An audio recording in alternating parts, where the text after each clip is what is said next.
ಪ್ರೀತಿಯ ಕನ್ನಡಿಗರೇ, ನಾನು ನಿಮ್ಮ ಬಯಲು ಸೀಮೆಯವರ ತಿಪ್ಪೇಶ್ ಕನ್ನಡಿಗ ಮಾತಾಡ್ತಾ ಇದ್ದೀನಿ. ಸೊ ಈಗ ಏನಪ್ಪ ಬಂದಿರತಕ್ಕಂಥ ವಿಷಯ ಏನಪ್ಪ ಅಂತಂದರೆ, ಸೊ ನಿನ್ನೆ ನಡೆದಿರ್ತಕ್ಕಂಥ T20 ವರ್ಲ್ಡ್ ಕಪ್ ಸೂಪರ್ 8 ಮ್ಯಾಚ್ನ ಮೊದಲ ಪಂದ್ಯದ ಬಗ್ಗೆ ಸೊ ಒಂದೆರಡು ಮಾತಾಡಬೇಕಂತ ಅನಿಸ್ತು, ಮಾತಾಡ್ತಿದ್ದೀನಿ. ಯಾಕೆ ನಮ್ಮ ಸೂಪರ್ 8 ಪಂದ್ಯದಲ್ಲಿ ನಮ್ಮ ಸೋತರು ಅಂತಂದರೆ, ಸೊ ನೂರಾರು ಕಾರಣ ಇದೆ. ಸೊ ಟಾಸ್ ಸೋತರು. ಸೊ ಲಾಸ್ಟ್ ಲೀಗ್ ಮ್ಯಾಚಲ್ಲೆಲ್ಲ ಫಸ್ಟ್ ಬ್ಯಾಟಿಂಗ್ ಆಡಿ ನಮ್ಮರು ಮ್ಯಾಚ್ ಗೆದ್ದಿದ್ದು. ಸೌತ್ ಆಫ್ರಿಕಾ ಮೇಲೆ ಅಮೇರಿಕದ ಮೇಲೆ ಫಸ್ಟ್ ಬ್ಯಾಟಿಂಗ್ ಆಡಿದರು, ಪಾಕಿಸ್ತಾನ ಮೇಲೆ ಫಸ್ಟ್ ಬ್ಯಾಟಿಂಗ್ ಆಡಿದರು, ನಮೀಬಿಯದ ಮೇಲೂ ಫಸ್ಟ್ ಬ್ಯಾಟಿಂಗ್ ಆಡಿದರು, ನೆದರ್ಲ್ಯಾಂಡ್ ಮೇಲೂ ಫಸ್ಟ್ ಬ್ಯಾಟಿಂಗ್ ಆಡಿದರು. ಸೊ ನೋಡಿ, ಚೇಸಿಂಗು ಆಡಲಿಲ್ಲ. ಟಾಸ್ ಸೋತು ಆಮೇಲೆ ಚೇಸ್ ಮಾಡ್ಬೋದಾಗಿತ್ತು. ಬಟ್ ಲಾಸ್ಟ್ನೇ ಮ್ಯಾಚು ಮತ್ತು ಸೂರ್ಯಕುಮಾರ್ ಯಾದವ್ ಟಾಸ್ ಗೆದ್ದು ಫಸ್ಟ್ ಬ್ಯಾಟಿಂಗ್ ಆಡಿದರು ನೆದರ್ಲ್ಯಾಂಡ್ ಮೇಲೆ. ಸೊ ಎಲ್ಲ ಮ್ಯಾಚಿಗೆ ತಿಣಿಕೆ ಆಡ್ಕೊಂಡು ಗೆದ್ದಂಗೆ ನನ್ನ ಪ್ರಕಾರ. ಸೊ ನಮಗೆ ಫೈಟ್ ಕೊಟ್ಟಿರೋದಂತಂದರೆ, ಸೊ ಪಾಕಿಸ್ತಾನ ಮೇಲೆ ಸ್ವಲ್ಪ ನಮ್ಮವರು ಫೈಟ್ ಕೊಟ್ಟರು. ಉಳ್ಕೆದೆಲ್ಲ 3 team dummy team, Namibia, Netherlands ಮತ್ತು ಅಮೇರಿಕ. ಬಟ್ ಅಮೇರಿಕದ ಮೇಲೆ ನೋಡಿ, ಸೊ ತುಂಬ ಟಫ್ ಫೈಟ್ ಕೊಟ್ಟರು ಅಮೇರಿಕದವರು ಇಂಡಿಯನ್ ಟೀಮ್ಗೆ. ಬಟ್ ಅದರೆಲ್ಲ ಜೊತೆಗೆ ಟೀಮ್ ಕಾಂಬಿನೇಷನ್ ಬಂತಂದರೆ, ಸೊ ಈ ಗೌತಮ್ ಗಂಭೀರ್ ಮತ್ತು ಸೂರ್ಯಕುಮಾರ್ ಯಾದವ್ ಅವರು ಸೊ ಮೈಂಡ್ ಸೆಟ್ ಯೂಸ್ ಮಾಡ್ತಾಯಿಲ್ಲ. ಸೊ ಯಾರೋ ಮೇಲಿನ ಒಂದು ಅಂಧಾಭಿಮಾನಕ್ಕೋಸ್ಕರ ಸೊ ನಮ್ಮ ಪ್ರೀತಿಯ ಕೋಚ್ ಗೌತಮ್ ಗಂಭೀರ್ ಅವರು ಸೊ ನಿನ್ನೆ ಮ್ಯಾಚಲ್ಲಿ ಅಕ್ಷರ್ ಪಟೇಲ್ ಹೊರಗಿಟ್ಟಿದ್ದಾರೆ. ಅಲ್ರಿ ಗೌತಮ್ ಗಂಭೀರ್ ಅವರೇ, ಸೊ 2024 ವರ್ಲ್ಡ್ ಕಪ್ಪಲ್ಲಿ ಇದೇ ದಕ್ಷಿಣ ಆಫ್ರಿಕಾ ವಿರುದ್ಧ ಸೊ ರಿಷಬ್ ಪಂತ್ ಡಕ್ಔಟ್ ಆದರು, ಸೂರ್ಯಕುಮಾರ್ ಯಾದವ್ 3 ರನ್ ಹೊಡೆದರು, ಸೊ ರೋಹಿತ್ ಶರ್ಮಾ ಅವರು 9 ರನ್ ಹೊಡೆದರು. ಪವರ್ ಪ್ಲೇನಲ್ಲಿ 3 ವಿಕೆಟ್ ಕಳೆದೋದಾಗ ಸೊ ವಿರಾಟ್ ಕೊಹ್ಲಿ ಅವ್ರ ಜೊತೆಗೆ ಒಳ್ಳೆ ಪಾರ್ಟ್ನರ್ಶಿಪ್ ಬಿಲ್ಡ್ ಮಾಡಿದ್ದು ಇದೇ ಅಕ್ಷರ್ ಪಟೇಲ್. ಸೊ 3 ವಿಕೆಟ್ ಹೋದ ತಕ್ಷಣ 8ನೇ ಕ್ರಮಾಂಕದಲ್ಲಿ ಬರಬೇಕಂತ ಆಟಗಾರ ಸೊ ಶಿವಮ್ ದುಬೆ, ಹಾರ್ದಿಕ್ ಪಾಂಡ್ಯಗಿಂತ ಮುಂಚೆನೇ ಸೊ ರಾಹುಲ್ ದ್ರಾವಿಡು ಒಂದು ತಲೆ ಓಡಿಸಿ ಅವ್ರನ್ನ 5ನೇ ಕ್ರಮಾಂಕ ಕಳಿಸಿದ್ದಕ್ಕೆ ಸೊ 47 ರನ್ ಹೊಡೆದ್ರು. 47 ರನ್ ಹೊಡೆದು ಅವ್ರು ಔಟ್ ಆದರು. ನೋಡಿ, ಅಂಥ ಒಬ್ಬ ಅದ್ಭುತ ಬ್ಯಾಟಿಂಗ್ ಕೌಶಲ್ಯ ಇರ್ತಕ್ಕಂಥ ಒಬ್ಬ ಎಕ್ಸ್ಪೀರಿಯನ್ಸ್ ಪರ್ಸನ್, ಸ್ಪೆಷಲಿ ಅವನು ಈಗ ಪ್ರೆಸೆಂಟ್ ವೈಸ್ ಕ್ಯಾಪ್ಟನ್. ಅದ್ರ ಜೊತೆಗೆ ಅಹಮದಾಬಾದು ಸೊ ಅಕ್ಷರ್ ಪಟೇಲ್ ಗುಜರಾತ್ನವರು ಹೋಮ್ ಗ್ರೌಂಡ್ ಆಗುತ್ತದೆ. ಸೊ ಅವ್ರಿಗೆ ಅಲ್ಲಿ ಆಡಿರ್ತಕ್ಕಂಥ ಎಲ್ಲ ಎಕ್ಸ್ಪೀರಿಯನ್ಸ್ ಇದೆ. ಅವ್ರನ್ನ ನೀವು ಹೊರಗಿಟ್ರಿ ಓಕೆ. ವಾಷಿಂಗ್ಟನ್ ಸುಂದರ್ನ ಆಡಿಸೋ ಅವಶ್ಯಕತೆ ಏನಿತ್ತು? ಕೊನೆ ಮ್ಯಾಚಲ್ಲಿ, ಲಾಸ್ಟ್ನೇ ಮ್ಯಾಚಲ್ಲಿ ಅವ್ರು ಏನು ಪರ್ಫಾರ್ಮೆನ್ಸ್ ಇರಲಿಲ್ಲ. ನೀವು ಯಾವಾಗಲೂ ಆಲ್ರೌಂಡ್ರ್ ಮೇಲೂ ಡಿಪೆಂಡ್ ಆಗ್ತೀರ. ಆಲ್ರೌಂಡ್ರ್ ಮೇಲೆ ನಿತೀಶ್ ಕುಮಾರ್ ರೆಡ್ಡಿ ಆಲ್ರೌಂಡ್ರ್ ಅಂತಂದೇಳಿ ಸೊ ಟೆಸ್ಟ್ ಸೀರೀಸ್ನೆಲ್ಲ ಸೋತ್ರಿ. ಸೊ ಹರ್ಷಿತ್ ರಾಣಾ ಆಲ್ರೌಂಡ್ರ್ ಅಂತಂದೇಳಿ ಲಾಸ್ಟ್ 1 ಡೇ ಸೀರೀಸ್ನ ಸೋತ್ರಿ, ಪ್ರೀವಿಯಸ್ 1 ಡೇ ಸೀರೀಸ್ನ ಸೋತ್ರಿ. ಬಟ್ ಅವನು ಇಂಜುರಿ ಆದ, ಹೊರಗೆ ಹೋದ, ಸೀರೀಸ್ ಬಂದ ಬಿಡಿ. ಸೊ ನಿನ್ನೆ ಅಟ್ಲೀಸ್ಟು ವಾಷಿಂಗ್ಟನ್ ಸುಂದರ್ ಬದಲು ಮೊಹಮ್ಮದ್ ಸಿರಾಜ್ನ ಆದರೂ ಆಡಿಸಿದ್ರೆ ಸೊ ಖಂಡಿತ ಇನ್ನೂ ಲೋ ಸ್ಕೋರ್ಗೆ ಸೌತ್ ಆಫ್ರಿಕನ್ ಕಟ್ಟೆ ಹಾಕ್ಬೋದಾಗಿತ್ತು. ಆದರೆ ನೋಡಿ, ತಿಲಕ್ ವರ್ಮಾ ಬೆಸ್ಟ್ ಬ್ಯಾಟ್ಸ್ಮನ್, ತಂತ್ರಜ್ಞಾನಿಕವಾಗಿ ಅವನು ಚೆನ್ನಾಗಿದ್ದಾನೆ. ಬಟ್ ಅವನಿಗೆ ಸೊ ಒಂದು ಮೇನ್ ಟೂರ್ನಮೆಂಟ್ ಆಡಿಯೋ ಎಕ್ಸ್ಪೀರಿಯೆನ್ಸ್ ಇಲ್ಲ. ಆದರೆ ಸಂಜು ಸ್ಯಾಮ್ಸನ್ನು ತುಂಬ ಎಕ್ಸ್ಪೀರಿಯೆನ್ಸ್ ಇರೋ ಪರ್ಸನ್. ಸೊ ಅವ್ನು ಪ್ರೀವಿಯಸ್ಸು ನ್ಯೂಜಿಲೆಂಡ್ ಮೇಲೆ ಸೀರೀಸಲ್ಲಿ ಅವನು ಆಟ ಆಡಿಲ್ಲ ಅಂತಂದೇಳಿ ಅವ್ರನ್ನ ಹೊರಗಿಟ್ಟಿದ್ದೀರಾ ಓಕೆ. ಸಂಜು ಸ್ಯಾಮ್ಸನ್ ಹೊರಗಿಟ್ಟರ ಮೇಲೆ ತಿಲಕ್ ವರ್ಮಾ ಆಡ್ತಿಲ್ಲಲ್ಲ. ಸೊ 3 ಜನ, Ishan Kishan left hand, Tilak Varma left hand, Abhishek Sharma left hand. But Sanju Samson ನೀವು ಆಡಿಸಿ ಅವ್ನು 3ನೇ ಕ್ರಮಾಂಕ ಅಥವಾ ಓಪನಿಂಗ್ ಅವ್ರನ್ನ ಆಡಿಸಿ ಇಶಾನ್ ಕಿಶನ್ ಒನ್ ಬಿಟ್ಟಿದ್ರೆ ಸೊ ರಿಸಲ್ಟ್ ಚೇಂಜ್ ಆಗ್ತಿತ್ತು. ಮತ್ತು ತಿಲಕ್ ವರ್ಮನೂ ಕಂಟಿನ್ಯೂ ಆಡಿಸ್ತಾನೆ ಇದ್ದೀರಾ. ಅದೆಲ್ಲದಕ್ಕಿಂತ ಇಂಪಾರ್ಟೆಂಟು, ನಿನ್ನೆ ಮ್ಯಾಚಲ್ಲಿ ಆಯಿತು ಒಬ್ಬ ಬ್ಯಾಟ್ಸ್ಮನ್ ಬೇಕು ನಿಮಗೆ ಅಂತಂದೇಳಿ ವಾಷಿಂಗ್ಟನ್ ಸುಂದರ್ ಆಡಿಸಿದ್ರಿ. ಬ್ಯಾಟ್ಸ್ಮನ್ ರನ್ ಹೊಡೋಕ್ಕಿಂತ ಮುಂಚೆ ಬೌಲಿಂಗ್ ಕಟ್ ಹಾಕ್ಬೇಕಲ್ರಿ. ಸೊ ತುಂಬ ಎಕ್ಸ್ಪೀರಿಯೆನ್ಸ್ ಇರೋಂಥ ಬೌಲರು ಕುಲ್ದೀಪ್ ಯಾದವ್ ನೀವು ಹೊರಗಿಟ್ರಿ.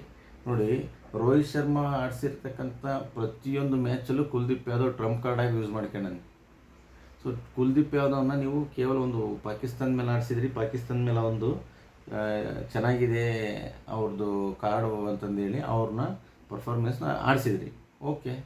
ಬಟ್ ಅದೇ ನಿನ್ನೆ ಏನಾದರೂ ನೀವು ವಾಷಿಂಗ್ಟನ್ ಸುಂದರ್ ಪ್ಲೇಸಲ್ಲಿ ಏನಾದರೂ ಕುಲ್ದೀಪ್ ಯಾದವ್ನ ಆಡಿಸಿದ್ರೆ ಸೊ ಖಂಡಿತ ಡೇವಿಡ್ ಮಿಲ್ಲರ್ ಮತ್ತು ಇವ್ರದ್ದು ಸ್ಟಬ್ಸು ಮತ್ತು ಇವ್ರದ್ದು ಬೇಬಿ ABD ಟ್ರಾವಿಸ್ದು ಅವ್ರನ್ನ 3ರಲ್ಲಿ 1 ವಿಕೆಟ್ ಆದರೂ ತೊಗೊಳೋರು ಅವರು, ಇಲ್ಲ ರನ್ ಆದರೂ ಕಂಟ್ರೋಲ್ ಆಗೋದು. ನೋಡಿ, ಹರ್ಷದೀಪ್ ಸಿಂಗು ಮತ್ತು ಜಸ್ಪ್ರೀತ್ ಬುಮ್ರಾ ಅವರ ಬೌಲಿಂಗ್ ಜೊತೆಗೆ ನೀವೇನಾದರೂ ಕುಲ್ದೀಪ್ ಯಾದವ್ನ ಅಥವಾ ಇವ್ರನ್ನ ಯಾರು ಮೊಹಮ್ಮದ್ ಸಿರಾಜ್ನ, ಇವರಿಬ್ಬರಲ್ಲಿ ಒಬ್ಬ ಬೌಲರ್ ನಡೆಸಿದ್ರು ವರ್ಕೌಟ್ ಆಗ್ತಿತ್ತು. ಮತ್ತು ತಿಲಕ್ ವರ್ಮ ಬದಲು ಸಂಜು ಸ್ಯಾಮ್ಸನ್ ನಡೆಸಿದ್ರು ಪವರ್ ಪ್ಲೇನಲ್ಲಿ ತುಂಬ ಚೆನ್ನಾಗಿ ಸ್ಕೋರ್ ಮಾಡಿಕೊಟ್ಟು ಹೋಗಾರ ಅವರು. ಆದರೆ ಇವೆಲ್ಲ ಉಳುಕಿಟ್ಕೊಂಡು ನೀವು ಮೊಂಡುತನ ಮಾಡ್ಕೊಂಡು ನೀವು ಮತ್ತು ಸೂರ್ಯಕುಮಾರ್ ಯಾದವ್ ಏನಾದರೂ ಸ್ವಲ್ಪ ಎಡವಿದ್ರೆ ಸೂಪರ್ ಹೆಂಟ್ ಹಂತದಲ್ಲಿ ಇಂಡಿಯಾ ಹೊರಗೆ ಬರುತ್ತೆ, ಇದು ಪಕ್ಕ. ಹೋಮ್ ಗ್ರೌಂಡಲ್ಲಿ ನೀವು ನಮಗೆ ಹೆಂಗೆ ಬೇಕಂಗೆ ಯೂಸ್ ಮಾಡ್ಕೋಬೇಕು. ನಮ್ಮ ಗ್ರೌಂಡಲ್ಲಿ ನಾವು ಆಡ್ತಾಯಿದ್ದೀವಿ ಅಂತಂದರೆ ನಾವು ವಿನ್ ಆಗಲೇಬೇಕು. ಬಟ್ ಅದು ಬಿಟ್ಟು ಇಲ್ಲದ ಸಲದ ಪ್ರಯೋಗ ಮಾಡೋಕ್ಕೆ ಹೋಗಿ ವಾಷಿಂಗ್ಟನ್ ಸುಂದರರು ಬ್ಯಾಟಿಂಗಲ್ಲಿ ಹೇಳ್ಕೊಳ್ಳೋಂಥ ಪರ್ಸನ್ ಅಂತೂ ಅಲ್ಲ. ಆಡ್ತಾರೆ, ಟೆಸ್ಟಲ್ಲಿ ಸೆಂಚುರಿ ಹೊಡೆದಿರ್ಬೋದು, T20ನಲ್ಲಿ IPL ಆಡಿರ್ಬೋದು. ಆದರೆ ಅಕ್ಷರ್ ಪಟೇಲ್ನಷ್ಟು ಪರ್ಫೆಕ್ಟ್ ಬ್ಯಾಟ್ಸ್ಮನ್ ಅಲ್ಲ, ಅಕ್ಷರ್ ಪಟೇಲ್ನಷ್ಟು ಪರ್ಫೆಕ್ಟ್ ವಿಕೆಟ್ ಟೇಕ್ ಬೌಲರ್ ಅಲ್ಲ. ನೀವು ಬರೆದಿಟ್ಕೊಂಬಿಡಿ, Washington Sundar is a average batsman, average bowler. Tilak Varma inexperience person, Abhishek Sharma inexperience person. ನೋಡಿ, ನಿನ್ನೆ ಇಶಾನ್ ಕಿಶನ್ ಒಂದು ಮ್ಯಾಚ್ ಆಡಲಿಲ್ಲ, ಅದಕ್ಕೆ ಪೂರಾ ಮ್ಯಾಚ್ ಗನ್. ಈಗ ಏನಾದರೂ ಇಂಡಿಯಾ ಸೆಮಿಫೈನಲಿಗೆ ಬರಬೇಕಪ್ಪ ಅಂತಂದರೆ ಜಿಂಬಾಬ್ವೆ ಮೇಲೆ ಮತ್ತು ವೆಸ್ಟ್ ಇಂಡೀಸ್ ಮೇಲೆ ನೆಟ್ ರನ್ ರೇಟು ತುಂಬ ಜಾಸ್ತಿಯಾಗಿ ಗೆಲ್ಲಬೇಕು. -3 ಇದೆ, ಈಗ ಆಲ್ರೆಡಿ -3.80 ಹೋಗಿದೆ. ಇಂಡಿಯಾ ಮತ್ತೆ ಬರಬೇಕಪ್ಪ ಅಂದರೆ ಸೌತ್ ಆಫ್ರಿಕಾ ಉಳಿದ್ರೆ 2 ಮ್ಯಾಚ್ ಗೆಲ್ಲಬೇಕು. ಇಂಡಿಯಾ ಉಳಿದ್ರೆ 2 ಮ್ಯಾಚ್ ಗೆದ್ದು ನೆಟ್ ರನ್ ರೇಟ್ನಲ್ಲಿ ಗೆಲ್ಲಬೇಕು. ಹಂಗಾದರೆ ಮಾತ್ರ ಇಂಡಿಯಾ ಸೆಮಿಫೈನಲ್ಗೆ ಬರುತ್ತೆ. ಇಲ್ಲ ಅಂತಂದರೆ ನರೇಂದ್ರ ಮೋದಿ ಕ್ರೀಡಾಂಗಣದಲ್ಲಿ 2023ರಲ್ಲಿ ನವೆಂಬರ್ 19ರಲ್ಲಿ ಹೆಂಗೆ ಆಸ್ಟ್ರೇಲಿಯಾ ಮೇಲೆ ಸೋತು ಹೊರಗೆ ಬಂದರು ಫೈನಲ್ ಮ್ಯಾಚು, ಅದಕ್ಕಿಂತ ಮುಂಚೆನೇ ಹೊರಗೆ ಬರ್ತಾರೆ. ಇನ್ನೊಂದು ನರೇಂದ್ರ ಮೋದಿ ಸ್ಟೇಡಿಯಂ ಇಂಡಿಯಾಕ್ಕೆ ಹಾಕಿ ಬರೋಂಗಿಲ್ಲ. 1,34,000 ಜನ ಕೂತ್ಕೊಳ್ತಾರೆ ಅಂತಂದೇಳಿ BCCI ದುಡ್ಡಿನ ಆಸೆಗೆ ಅಷ್ಟು ದೊಡ್ಡ ಗ್ರೌಂಡಲ್ಲಿ ಆಟ ಆಡಿಸ್ತಾರೆ. 2011ರಲ್ಲಿ ಆಸ್ಟ್ರೇಲಿಯಾ ಮೇಲೆ ಗೆದ್ದಿರೋ ಮ್ಯಾಚ್ ಬಿಟ್ಟರೆ ಅದು ಮುಂಚೆ ಮೊಟೇರಾ ಕ್ರೀಡಾಂಗಣ ಅಂತ ಇತ್ತು, ಆವಾಗ ಅದೃಷ್ಟ ಚೆನ್ನಾಗಿತ್ತು. ಇವರು ಒಂದು ದುಡ್ಡಿನ ಆಸೆಗೆ ಈ ನರೇಂದ್ರ ಮೋದಿ ಅವರು ನಾವು ದೊಡ್ಡ ಗ್ರೌಂಡ್ ಮಾಡ್ತೀನಿ, ಕ್ರಿಕೆಟ್ ಮೇಲಿನ ಪ್ರೀತಿಗೆ ಗುಜರಾತ್ಗೆ ಲಾಭ ಕೊಡೋಕ್ಕೋಸ್ಕರ ಏನೋ ಮಾಡೋಕ್ಕೋಗಿ ದೊಡ್ಡ ಗ್ರೌಂಡ್ ಕಟ್ಟಿಸಿ ಬಿಟ್ಟಿದ್ದಾರೆ. ಆ ಗ್ರೌಂಡ್ ಲಕ್ಕೆ ಬರ್ತಾಯಿಲ್ಲ. ಯಾಕೆ ಆಡಿಸ್ಬೇಕು ಅಲ್ಲಿ ಲಕ್ಕಿಲ್ಲ ಅಂದಮೇಲೆ, ಅಥವಾ ಗ್ರೌಂಡ್ ನಮಗೆ ಇಲ್ಲ ಅಂದಮೇಲೆ ಬರಬೇಕು. ಮುಂಬೈ ಇದೆ, ಡೆಲ್ಲಿ ಇದೆ, ಪುಣೆ ಇದೆ.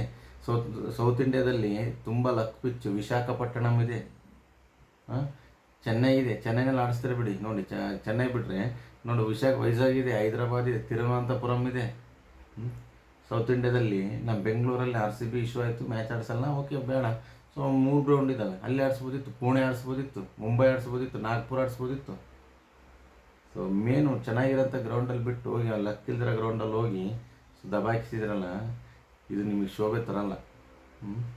ಈ ಮ್ಯಾಚ್ ಏನಾದರೂ, ಈ ಸೀರೀಸ್ ಏನಾದರೂ ಮೀನ್ಸ್ ಈ ವರ್ಲ್ಡ್ ಕಪ್ ಏನಾದರೂ ಗೆಲ್ಲಿಲ್ಲ ಅಂತಂದರೆ, ಅಥವಾ ಅವ್ರೇನು ಸೆಮಿಫೈನಲ್ ಫೈನಲ್ ಇಲ್ಲ ಬರಲಿಲ್ಲ ಅಂತಂದರೆ ಖಂಡಿತ ಇದು ಟೀಮ್ ಮ್ಯಾನೇಜ್ಮೆಂಟ್ ತಪ್ಪು, BCCನವ್ರ ತಪ್ಪು, ಗೌತಮ್ ಗಂಭೀರ್ ಅವ್ರ ತಪ್ಪು. ಸಂಘ ಪರಿವಾರದಿಂದ ಬಂದಿದ್ದಾರೆ ಅಂತಂದೇಳಿ ಮಾಜಿ ಸಂಸದರಾಗಿರ್ತಕ್ಕಂಥ BJPಯ ಗೌತಮ್ ಗಂಭೀರ್ ಅವ್ರನ್ನ ಅಮಿತ್ ಶಾ ಮತ್ತು ಜೈ ಶಾ ಅವರ ಒಂದು ಕೃಪಾ ಕಟಾಕ್ಷದಿಂದ ಅವ್ರು ಕಂಟಿನ್ಯೂ ಮಾಡಿಸ್ತಾ ಇದ್ದೀರಾ ನೀವು. ಇದು ಭಾರತ ಕ್ರಿಕೆಟ್ನ ಅಧಪತನಕ್ಕೆ ದಾರಿ ಮಾಡಿಕೊಡ್ತಿದೆ ಅಂತ ಹೇಳ್ತಾ ನಾನು ಒಂದೆರಡು ಮಾತು ಮುಗಿಸಿದ್ದೀನಿ. ಜೈ ಹಿಂದ್, ಜೈ ಕರ್ನಾಟಕ. ಮತ್ತೆ